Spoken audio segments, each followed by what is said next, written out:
Bonjour, je me présente. Moi, c'est Fawzi Jawahdo, professeur de sciences physiques au lycée Carthage Birsa. Aujourd'hui, on va faire une leçon faite sous la direction de M. Fawzi Hammami, inspecteur général des sciences physiques. Donc, c'est une leçon aujourd'hui qui est destinée aux élèves de la section sciences de l'informatique. Qu'est-ce que nous allons faire aujourd'hui? Donc, on va faire un cours de chimie, ça je l'ai dit. Donc, le thème de la leçon d'aujourd'hui, c'est la détermination d'une grandeur physique. Qu'est-ce qu'on va faire donc au cours de cette séance et au cours de la séance prochaine? Donc, les objectifs seront les suivants. On va faire quelques rappels d'une manière générale sur la quantité de matière, sur le nombre de moles, bien entendu, sur la masse molaire et ainsi de suite, sur la préparation d'une solution aqueuse, sur la dilution d'une solution, sur la préparation d'une solution à partir d'une solution qui est déjà préparée, puis on va terminer avec le principe de la conductimétrie. Et on fera à la fin une application. D'accord? Donc les rappels sont quantité de matière, électrolyte et solution électrolytique. On va essayer de définir ça, de rappeler ça plus tard. Préparation d'une solution titrée, dilution d'une solution aqueuse, puis le principe de la conductimétrie, ça je l'ai dit, donc et on terminera par une application, n'est-ce pas? Alors commençons par la première partie, celle d'aujourd'hui, où on va faire une introduction donc, et certaines définitions, certains rappels que vous connaissez déjà, j'espère bien. Alors, commençons par rappeler ce que c'est qu'une mole. Qu'est-ce que c'est qu'une mole? Une mole est un ensemble de particules. En particulier, ça peut être soit des atomes, soit des molécules. Cet ensemble-là, il contient un nombre assez élevé, je parle de la mole, hein, un nombre assez élevé de particules, atomes ou molécules. Ce nombre-là, donc, c'est le nombre d'Avogadro. Donc, regardez bien la définition. C'est un échantillon, la mole, c'est un échantillon de matière contenant un ensemble de n particules. Avec n, c'est 6,02, 10 puissance 23. C'est un nombre impressionnant qui correspond à des milliards et des milliards de particules, atomes ou molécules. Je parle de la mole. Donc, qu'est-ce que c'est alors maintenant que la quantité de matière? Donc, si vous prenez un échantillon de matière, cet échantillon-là doit comporter plusieurs moles. Là, je parle à l'échelle macroscopique. Attention, lorsqu'on parle d'atomes ou bien de molécules, on parle à l'échelle microscopique. Si on passe à la quantité de matière, là, je parle donc à l'échelle macroscopique, à l'échelle du visible et du mesurable. Donc, la quantité de matière, j'ai dit alors ici que si on prend un échantillon de matière, il va donc cet échantillon-là comporter plusieurs moles. 1 mole, 2 moles, 3 moles, 4 moles. Ça représente la quantité de matière. Donc, en fin de compte, la quantité de matière, c'est le nombre de moles présents dans un échantillon de matière. Et la matière peut être présente à l'état solide, à l'état liquide, à l'état gazeux. C'est sans importance. D'accord? Donc, à la suite, alors une mole, je reviens à la mole, qui contient n particules. Je peux faire un petit schéma si vous voulez. Hein? Donc, voici une mole, par exemple, de fer. Donc là, vous avez le fer. Donc, c'est un métal. Donc, une mole, j'agrandis le schéma, hein? J'agrandis des millions de fois. Donc, je vais avoir alors, ici des atomes de fer, je parle de la matière de fer. Donc, des atomes de fer qui sont disposés les uns à côté des autres. Vous vous rappelez très bien, bien entendu, que pour l'état solide, et le fer existe à l'état solide, les particules sont condensées, sont collés les unes aux autres, et normalement, donc, ils sont disposés de façon assez bien arrangée. Donc, l'essentiel, si je prends une mole de fer, là, c'est une mole, donc, il va y avoir, alors ici, regardez bien, un atome de fer, un atome de fer, un autre, et ainsi de suite, il va y avoir ce nombre-là. Si maintenant, je prends un échantillon de fer. Donc, il doit y avoir plusieurs moles. Je représente la mole par un cercle, par exemple. Une mole, une deuxième mole, une troisième mole, et ainsi de suite. Et là, donc, ça fait la quantité de matière dans ces conditions-là. Ça fait le nombre de moles, hein, n'est-ce pas? Alors, une mole, maintenant, elle possède une masse molaire. Si la matière est à l'état atomique, donc, la masse molaire sera une masse molaire atomique. Si par contre la substance, le corps, est à l'état moléculaire, H2O, CO2, CO, K-4, donc il y a des milliards de types d'exemples. Et là, on parle plutôt de masse molaire moléculaire. Donc, essayons de rappeler la définition. Alors ici, commençons par le cas de la masse molaire atomique. C'est la masse d'une mole d'atome. Vous prenez une mole d'atome de fer, donc vous comptez la somme des masses des différents atomes. vous avez la masse molaire. Donc, c'est la masse d'une mole d'atome d'un corps pur simple monoatomique, comme le fer, par exemple. Alors, je prends quelques exemples au hasard. Donc, vous prenez l'élément hydrogène, sa masse molaire, c'est 1 gramme. Vous prenez alors un ensemble N d'atomes d'hydrogène, donc la somme des masses, ça fait 1 gramme. Donc, l'unité de la masse molaire, c'est gramme par mol, gramme pour une mole. Le cas du carbone, par exemple, vous savez très bien que sa masse molaire, c'est 12 grammes par mol. Le cas de l'oxygène, c'est 16 grammes par mol. Je pense que vous avez une petite idée là-dessus. La masse molaire moléculaire, là, je parle d'un corps à caractère moléculaire. Donc, vous prenez des molécules, des molécules, des molécules. Combien de molécules dans l'échantillon? Un nombre N. C'est le nombre d'Avogadro. Vous faites la somme des masses des molécules, vous obtenez la masse d'une mole. Et là, donc, on dit qu'il s'agit d'une masse molaire moléculaire. C'est la masse d'une mole de matière d'un corps pur composé. Un corps pur composé, donc il est formé par des molécules généralement. D'accord? Alors, corps pur à structure moléculaire. Puis, voici un exemple de masse molaire moléculaire. Le cas de l'eau, par exemple, pour chercher la masse molaire de l'eau, vous prenez la masse d'une mole d'oxygène, ça fait 16, plus la masse d'une mole d'hydrogène multipliée par 2, et ça fait 1 fois 2, puisque l'hydrogène, sa masse molaire, c'est 1 gramme par mol. Je fais la somme, tout compte fait, donc j'obtiens alors ici 18 grammes par mol. Voici la masse d'une mole d'eau. Je passe à autre chose.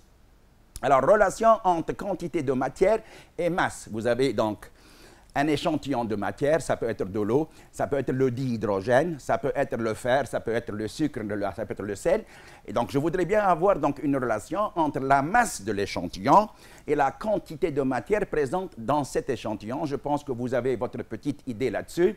Donc, la relation est la suivante. Donc, le nombre de moles, c'est masse de l'échantillon sur la masse molaire, ce qui revient à dire que la masse de l'échantillon, je pense que vous connaissez l'expression, M est égal à nombre de moles fois masse molaire, une relation que vous connaissez et extrêmement importante en chimie. En ce qui concerne les unités, donc tout d'abord, N, c'est le nombre de moles, c'est la quantité de matière dans l'échantillon. Petit m, c'est la masse de l'échantillon.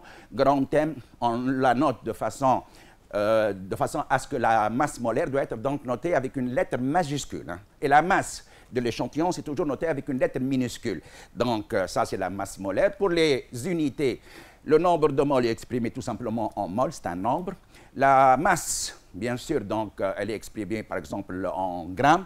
Attention, nous sommes en chimie. En chimie, on n'utilise pas le système international. Le système international, la masse devrait être exprimée en kilogrammes. Ça, c'est en physique. Mais en chimie, on peut utiliser n'importe quelle unité, sachant qu'il faut faire attention aux transformations. La masse molaire peut être exprimée en grammes par mol. Donc, mol, et là, c'est grammes par mol. On simplifie par mol. Qu'est-ce qui reste? Il reste grammes. Donc, c'est pour cela, alors ici, que la masse doit être exprimée en grammes. Donc, voici la relation entre masse et quantité de matière, N, pour une substance quelconque, à n'importe quel état physique. Une toute petite application.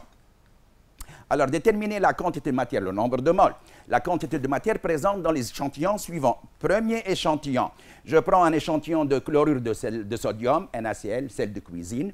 Dans la masse de cet échantillon-là, c'est 585 mg. Faites attention aux unités. Donc, je voudrais bien déterminer la quantité de matière, le nombre de moles. Alors, voici l'expression. Le nombre de moles, c'est masse sur masse molaire. Vous connaissez la masse. Il suffit de connaître la masse molaire de l'échantillon. Donc, dans n'importe quel livre, on peut retrouver les masses molaires des différents atomes et on peut par la suite chercher la masse molaire moléculaire parce que là, c'est un composé à caractère moléculaire. Donc, en fin de compte, le nombre de moles, c'est masse sur masse molaire. Donc, ça nous fait alors ici, la masse de l'échantillon, c'est 585 mg. Attention, il faut passer au gramme. Pourquoi? Parce que les masses molaires sont d'une façon générale, exprimé en grammes par mol. Donc, il vaudrait mieux ici, non pas il vaudrait mieux, mais il est automatique d'utiliser la même unité. Donc, 585 10 puissance moins 3 grammes. La masse molaire de NaCl, vous vous rappelez que le sodium, sa masse molaire atomique, c'est 23 grammes. Le chlore, sa masse molaire atomique, c'est en moyenne 35,5. Donc, tout compte fait là, donc on trouve que le rapport, il vaut 0,01 mol. Donc, notre échantillon de sel, bon, je fais ça, mais c'est un peu grandi quand même. Hein. Notre échantillon de sel, il contient 0,01 mol. Donc, dans un échantillon, vous pouvez avoir un nombre de moles qui dépasse l'unité ou bien qui est plus petit que l'unité. Donc, c'est sans importance. Donc, là, j'ai pris un échantillon assez réduit, hein, assez petit. Deuxième exemple, je prends de l'éthanol. Vous connaissez l'éthanol, je pense. Dans la formule chimique, c'est C2H5OH. Donc, c'est un composé, c'est un alcool donc, qui existe à l'état liquide. Je voudrais bien, alors ici, chercher le nombre de moles dans un échantillon d'alcool, éthanol, dont la masse, c'est 23 grammes. C'est un liquide, ça ne fait rien, on peut donner la masse. Alors, le nombre de moles, comme d'habitude, c'est masse sur masse molaire. 23 grammes, c'est la masse de l'échantillon. Et la masse molaire, donc, il suffit de la calculer en ajoutant les différentes masses molaires atomiques. Alors, pour le carbone, vous avez 2 carbones, 2 fois 12. La masse molaire du carbone, c'est 12. Pour l'hydrogène, vous avez en tout 5 hydrogènes plus 1 hydrogène. Ça fait 6 hydrogènes, donc 6 fois 1, parce que l'hydrogène, sa masse molaire, c'est 1. Plus, j'ajoute la masse molaire de l'oxygène, à savoir 16. Donc, le rapport nous donne une demi-mole. Donc, notre échantillon d'alcool, il contient 0,5 mol. Vous remarquez là qu'il s'agit d'un corps à l'état solide. Là, c'est un corps à l'état liquide. Cette expression-là est toujours applicable, soit pour les solides, ou bien pour les liquides. Est-ce qu'elle est applicable pour les corps à l'état gazeux? Je pense que oui. Donc, on va prendre un exemple de gaz. Donc, c'est le gaz dichlore, Cl2, dans la molécule, c'est Cl2. Donc, c'est une molécule formée par l'association de 2 atomes de chlore. Donc, notre échantillon, sa masse, c'est 106,5 grammes. C'est bien un gaz et il vaudrait mieux exprimer donc, les quantités des différentes substances avec leur masse parce que la masse ne change jamais. Alors que le volume, par exemple, d'un gaz peut changer en fonction donc, de l'endroit où on se trouve. Donc, peut changer physiquement en fonction des conditions expérimentales. Alors que la masse ne dépend de rien du tout. La masse d'un échantillon est toujours la même dans n'importe quel endroit. Alors, on va chercher le nombre de moles de ce composé-là, dont la masse c'est 106,5. Le nombre de moles, comme d'habitude, c'est masse sur masse molaire. Ça fait 106,5 la masse de l'échantillon, divisé par la masse molaire. Donc, une mole de dichlore, donc elle est formée par 2 atomes de chlore. Chaque atome de chlore, sa masse molaire, c'est 35,5. Ça, je l'ai précisé tout à l'heure. Ça nous fait une masse molaire qui est égale à 35,5 multiplié par 2. Là, vous avez donc 2 atomes de chlore. Donc, tout compte fait, donc on obtient alors ici que le rapport, il vaut 1,5 mol. Donc, nous venons de faire quelques petites applications relatives à la recherche du nombre de moles dans certains échantillons. Je remarque la chose suivante, c'est que cette expression-là, à savoir nombre de moles qui est égal à masse sur masse molaire, est toujours applicable, quel que soit l'état physique. D'accord? On va essayer de conclure là-dessus. En conclusion, cette expression-là, elle est valable pour les espèces chimiques aux états solides, liquides et gazeux. D'accord? Bien. Maintenant, passons à un autre rappel. Donc, ce rappel-là concerne le volume molaire des gaz. Alors, on rappelle quand même que les gaz, les différents gaz qui existent dans la nature, vous pouvez avoir le gaz dioxygène, le gaz dihydrogène, le gaz dichlore, le gaz ammoniac, l'air. Ce sont tous des gaz. Ils ont un point commun entre eux. Les solides n'ont pas de point commun entre eux. Les liquides, les corps à l'état liquide n'ont pas de point commun. Les gaz possèdent un point commun. Si vous prenez une mole de gaz dihydrogène, une mole de gaz dichlore, une mole de gaz dioxygène, dans le cas général, si vous prenez ces espèces-là dans le même endroit, cela veut dire physiquement dans les mêmes conditions expérimentales, vous allez trouver le même volume. C'est le volume d'une mole. Allez, on va l'appeler tout simplement le volume molaire. Donc, apparemment, qu'est-ce que c'est que le volume molaire? C'est le volume d'une mole. D'une mole de quoi? Attention, c'est valable uniquement pour les gaz. Hein. Il faut bien noter ici qu'il s'agit de gaz. Ce que nous allons donc dire maintenant, donc ça concerne uniquement les gaz, pas les corps à l'état solide ou bien à l'état liquide. Donc, je reviens alors ici à la définition. Donc, j'ai dit alors ici que les gaz, c'est un mot invariable, donc les gaz possèdent une caractéristique commune. Dans les mêmes conditions expérimentales, même température et même pression, tous les gaz possèdent le même volume pour une mole. Ce volume-là est appelé volume molaire. Allez, on va le noter tout simplement par Vm. C'est le volume molaire, c'est le volume d'une mole gazeuse. Donc, on va donner donc une certaine valeur, je pense que vous connaissez cette valeur-là. Donc, dans les conditions normales assez particulières, on dit qu'il s'agit de conditions normales. Cela veut dire que la température est de 25 degrés Celsius et la pression, elle voisine la pression atmosphérique normale. Ça veut dire 1,013, 10 puissance 5 pascal. Je rappelle que l'unité de la pression, dans le système international, c'est le pascal. Puissance, c'est autre chose. Alors, si vous êtes dans ces conditions-là, le volume d'une mole, vous connaissez, je pense, la valeur, c'est 24 litres. Bien entendu, on a écrit ici que le volume d'une mole, c'est 24 litres par mole pour l'unité. Donc, c'est pour préciser que c'est le volume correspondant à une seule mole. Donc, si vous prenez 1 litre de gaz dans des conditions assez particulières, vous allez trouver 24 litres.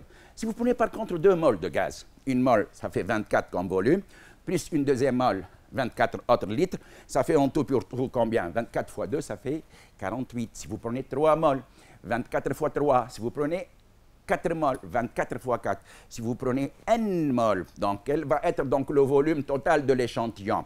Ben, on va voir. Donc le volume d'un échantillon gazeux contenant N moles de matière, c'est tout simplement le volume d'une mole multiplié par le nombre de moles. Si vous avez par exemple 2 moles, N est égal à 2, 2 fois 24, ça fait bien 48 litres, et ainsi de suite. D'accord?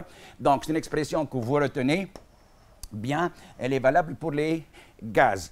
Une petite application alors pour les corps donc à l'état gazeux. Je prends donc un échantillon d'ammoniac NH3 de volume 120 millilitres. Je vous rappelle quand même que le millilitre, ce n'est autre que le centimètre cube. Donc, notre volume de l'échantillon, ça fait alors ici 120 centimètres cubes. Ça nous fait alors ici tout simplement 0,120, 0,12 litres. Voici le volume de l'échantillon. Il vaudrait mieux revenir au litre. Pourquoi? Parce que le volume molaire généralement est exprimé en litres par mol. Donc, il vaudrait mieux donc utiliser les litres. D'accord? Pour avoir donc ici une simplification avec les unités. Donc, alors, le nombre de moles, puisqu'il s'agit d'un corps à l'état gazeux, c'est volume sur volume molaire. Et on peut aussi appliquer l'expression de tout à l'heure, c'est masse sur masse molaire. Tiens, et on nous demande la masse, donc on peut facilement chercher la masse. Donc la masse est égale à volume sur volume molaire multiplié par la masse molaire. Hein? D'accord? Sinon, vous pouvez avoir une autre méthode. Vous pouvez chercher le nombre de moles à partir du rapport volume sur volume molaire. Vous connaissez le nombre de moles, vous pouvez en déduire la masse. Mais je préfère alors ici qu'on fasse à la fin une seule et une unique application numérique. Donc, on va chercher la masse alors ici. Donc, ça fait le rapport des volumes multiplié par la masse molaire. Donc, on écrit alors à la suite que la masse de notre échantillon, c'est volume sur volume molaire fois masse molaire. Le volume, c'est 0,12 litres. Le volume molaire, attention, donc ici, nous sommes dans des conditions assez particulières. Si on change les conditions expérimentales, notre volume molaire, donc, va changer de valeur. Donc, alors, la masse molaire de l'ammoniac, l'azote N, sa masse molaire, c'est 14. L'hydrogène, sa masse molaire atomique, c'est 1. Donc, vous avez 3 fois 1, puisque vous avez donc ici 3 hydrogènes. Ça fait ici 17. Multiplié par ce rapport-là. Donc, le résultat final, ça fait une masse qui est égale à 0,085 grammes. Voici la masse de notre échantillon. D'accord? Donc, vous remarquez bien alors ici, pour conclure quand même, que l'expression nombre de moles est égale à masse sur masse molaire et applicable pour tous les états physiques. L'expression nombre de moles égale à volume sur volume molaire de gaz. Je préfère dire volume de gaz sur volume molaire de gaz pour ne pas oublier. Donc, c'est une expression qui est valable uniquement pour les gaz. Je remarque alors ici que pour les gaz, quand même, donc, il y a deux expressions qu'on peut utiliser. Cela dépend des données qu'on vous donne. Vous pouvez utiliser soit l'expression de la masse, soit l'expression du volume. Ça dépend de ce qu'on vous donne comme données au début de l'application. Passons à autre chose. Quelle est la densité d'un corps ou bien la masse volumique? Donc, on va essayer de rappeler donc, la notion de masse volumique et de densité. Masse volumique. Donc, ce que je vais dire maintenant, c'est applicable pour tous les corps, que ce soit à l'état solide, à l'état liquide ou bien à l'état gazeux. Donc, je rappelle alors ici que la masse volumique, je lis la définition tout simplement, la masse volumique ρ, qu'on note par ρ, c'est une lettre grecque, d'une espèce chimique sous n'importe quel état physique est le rapport de la masse de l'échantillon. Vous prenez donc votre échantillon, vous connaissez la masse, vous pouvez la mesurer à l'aide d'une balance. Alors, c'est le rapport donc de la masse de l'échantillon par le volume qu'occupe cet échantillon de matière. Bien sûr, donc, il faut travailler dans des conditions expérimentales particulières parce que, attention, tous les gaz ont un petit problème. Un grand problème, c'est que lorsqu'on change de conditions expérimentales, le volume risque de changer. Donc, c'est pour cela qu'à chaque fois, il vaudrait mieux toujours utiliser donc, et préciser les conditions dans lesquelles on travaille. Hein. Donc, je reprends. Alors, la masse volumique, c'est le rapport entre masse et volume du corps. Du corps. D'accord? Bien.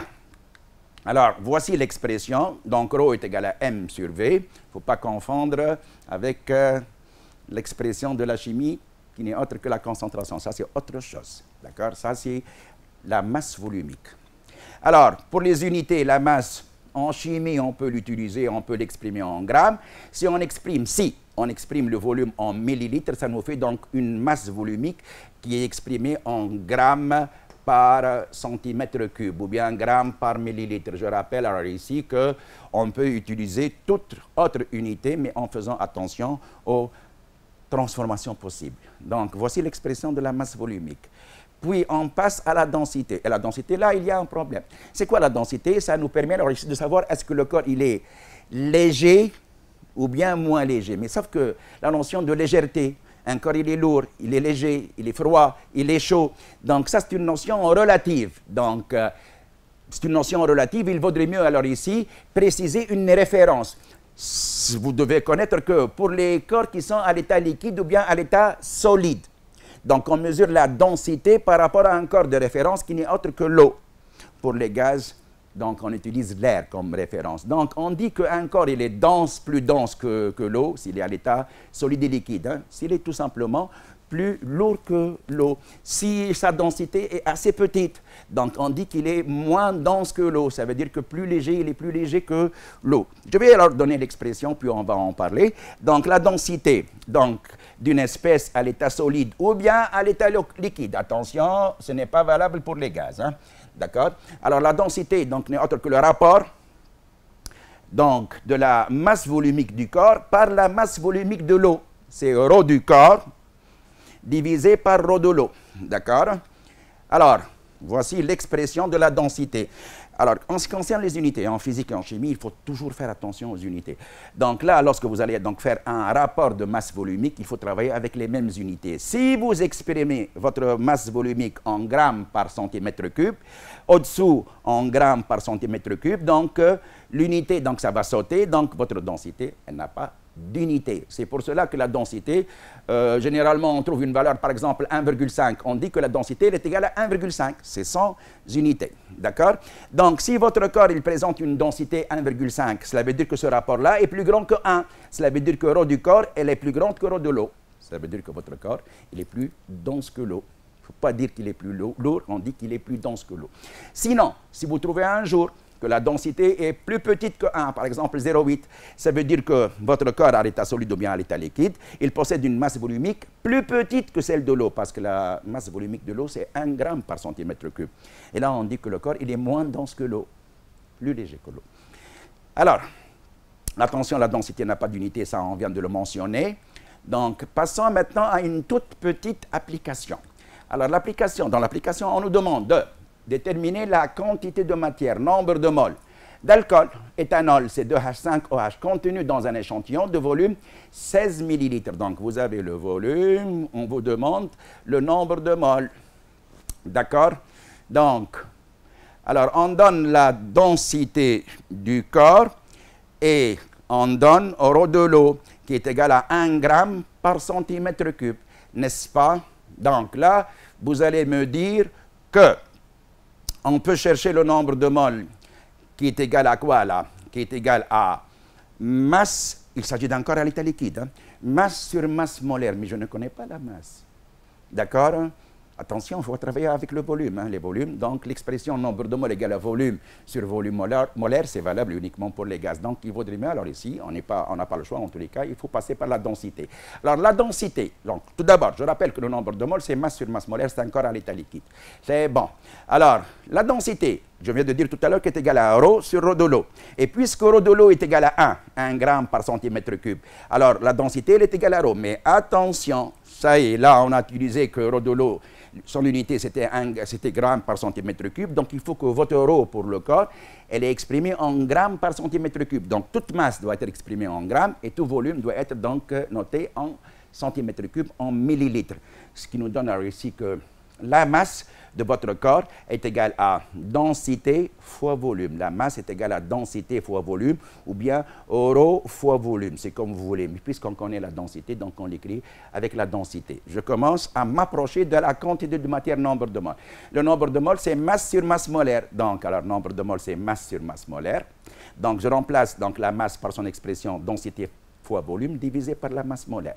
Donc, ça nous fait alors ici densité 0,786 sans unité, multiplié par le volume de l'échantillon 16 millilitres. Pourquoi je ne passe pas au litre? Parce que j'ai dit tout à l'heure que, puisque vous avez donc remplacé rho de l'eau par 1, et rho de l'eau est exprimé en grammes par centimètre cube, donc forcément, ce rho-là doit être exprimé en grammes par centimètre cube. Donc, le volume doit être exprimé en centimètre cube. Et le centimètre cube, c'est le millilitre. Donc, ça nous fait 16 millilitres. Alors, divisé par la masse molaire de l'alcool, 12 fois 2, masse molaire du carbone, c'est 12, plus 6 fois 1 pour l'hydrogène, plus 16 pour l'atome d'oxygène. Ça nous fait alors ici, en fin de compte, un rapport qui est égal à 0,273 mol. Donc, voici la quantité de matière d'éthanol présente dans un échantillon de volume 16 millilitres. J'espère bien que vous êtes en train de suivre ce que nous sommes en train de faire. D'accord? Alors, quantité de matière dans une solution. Tiens, maintenant on passe à un autre état physique. Bon, ce n'est pas un autre état physique, mais plutôt, c'est un corps qui doit être présent en solution. En solution, ça veut dire que vous prenez votre corps, vous allez le dissoudre dans l'eau, par exemple. L'eau, il se comporte généralement comme solvant. Donc là, on parle de solution. Solution aqueuse, cela veut dire que le solvant, il est l'eau. Nous avons, tout d'abord, on va parler de préparation d'une solution aqueuse. Hein? D'accord?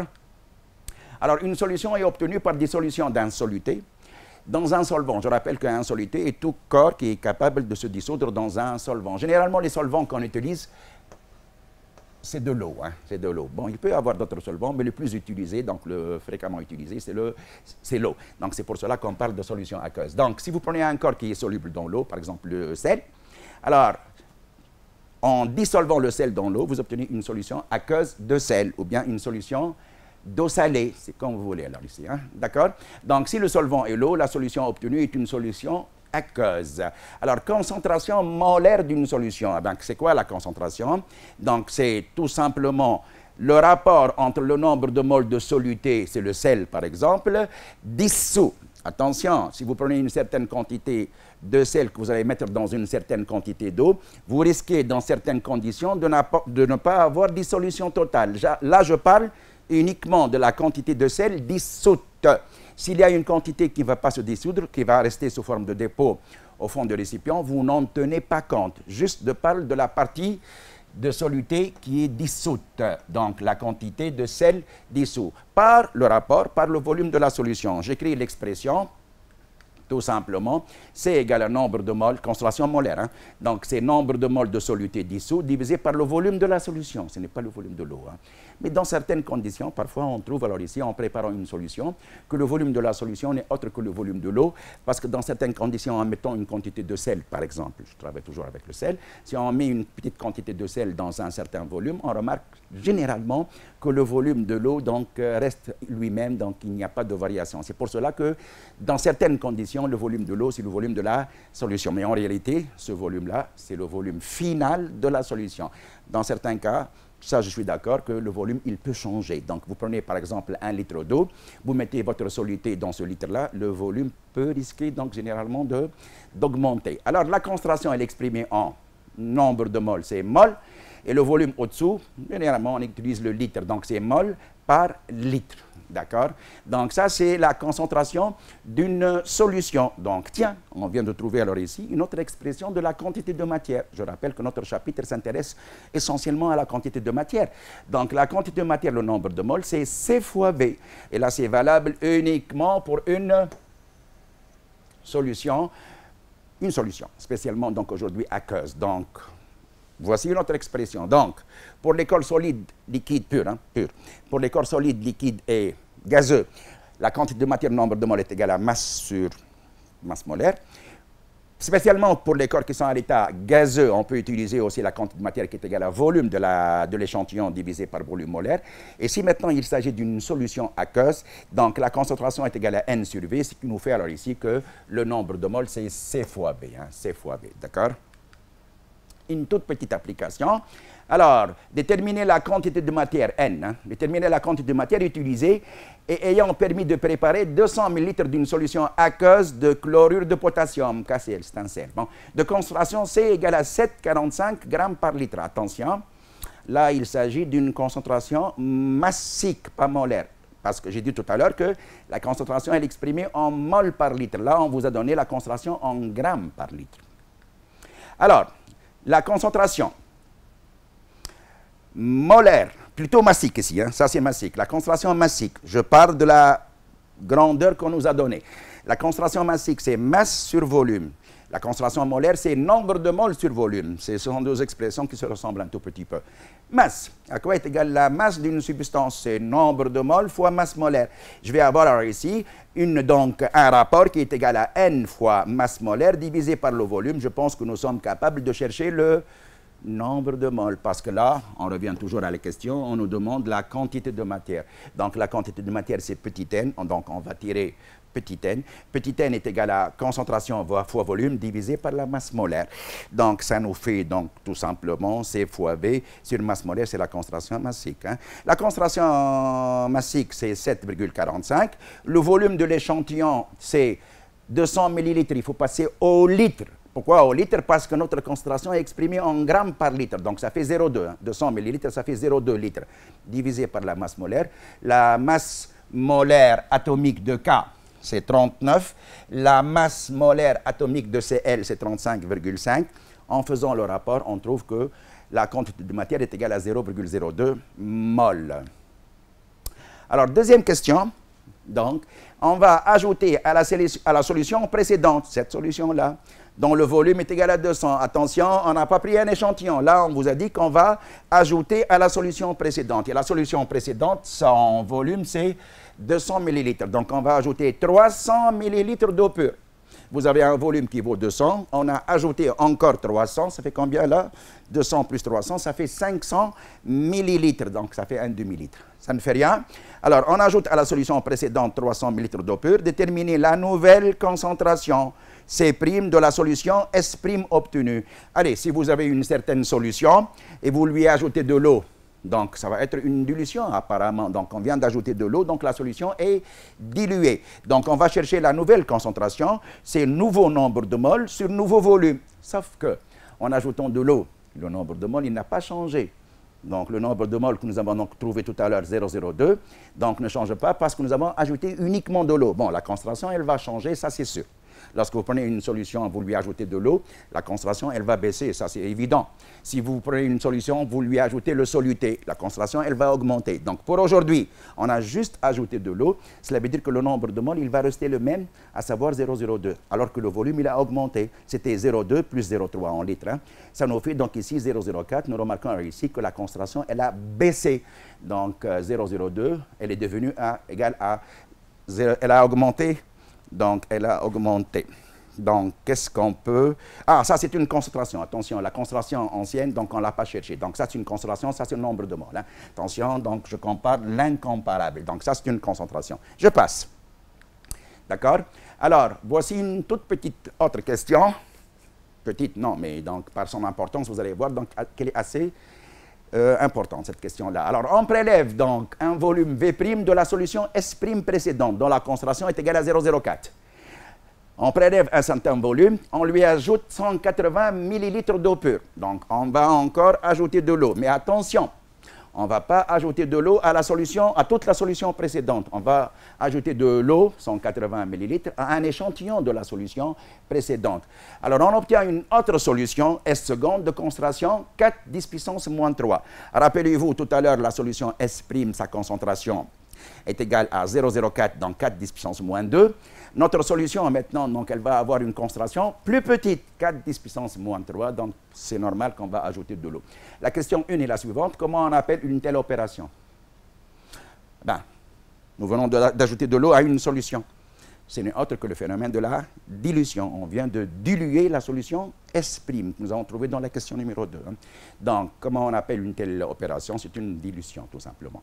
Question suivante. Petit b, on vous demande de déterminer le volume V' prélevé. Donc, rappelez-vous de la question. On prélève un volume V' de la solution S' qu'on n'a pas indiqué. On vous a donné la quantité d'eau ajoutée et la concentration finale. Donc, on vous demande alors là de chercher le volume V' prélevé. Là, je fais un petit schéma. Ça commence donc à être sérieux. Je fais un petit schéma. Voici la solution initiale. C'est une solution S' dont le volume, c'est V' qui est inconnu. C'est ce que nous sommes en train de chercher. La concentration, rappelez-vous, j'en ai parlé tout à l'heure, ça faisait donc 0,04 mol par litre. On va lui ajouter de l'eau, cette solution-là, pour avoir une solution S seconde. Dans le volume, ça va être un volume V seconde qui est égal au volume ancien plus le volume d'eau ajouté, à savoir 180 millilitres. Et la concentration, elle est connue. Donc, c'est un schéma qui va nous permettre donc ici de retenir les données et d'avoir une idée assez claire. Je vous conseille toujours de faire de tels schémas.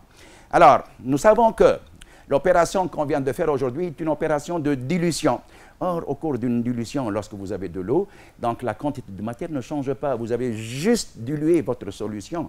Donc, la quantité de matière reste la même. Alors, nous pouvons dire ici que le nombre de moles dans la solution S' va être égal au nombre de moles dans la solution S seconde. Donc, N' est égal à N seconde. Ça, c'est le principe de la dilution. Alors, qu'est-ce qu'on va faire? On va tout simplement remplacer le nombre de moles par son expression dans la solution mère. Ça, c'est une solution mère parce que c'est elle qui va être diluée. Et là, je vous rappelle qu'il s'agit d'une solution fille. Hein. Donc, ça, c'est la solution mère. Et là, c'est la solution fille. Je pense que vous vous rappelez de ça. Ce langage-là n'est utilisé que sauf dans le cas d'une dilution. Alors, et on va donc par la suite remplacer le nombre de moles n secondes par C seconde, V seconde, puisque le nombre de moles d'une solution, on vient de le dire tout à l'heure, le nombre de moles d'une solution, c'est C fois V. D'accord? Bien, donc on remplace. On va alors avoir C', V'. Regardez bien, lorsque je fais ce schéma-là, je ne reprends pas l'énoncé. Donc c'est clair devant moi. Alors, N', c'est C', V'. N seconde, c'est C seconde, V seconde.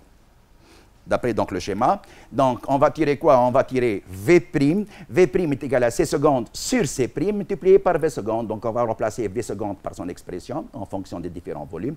On va avoir alors des petits calculs là, un calcul assez simple. En fin de compte, alors le volume V' qu'on va tirer par la suite, ça fait cette expression-là. Vous pouvez suivre facilement. Je vais vous laisser le temps de consulter la correction.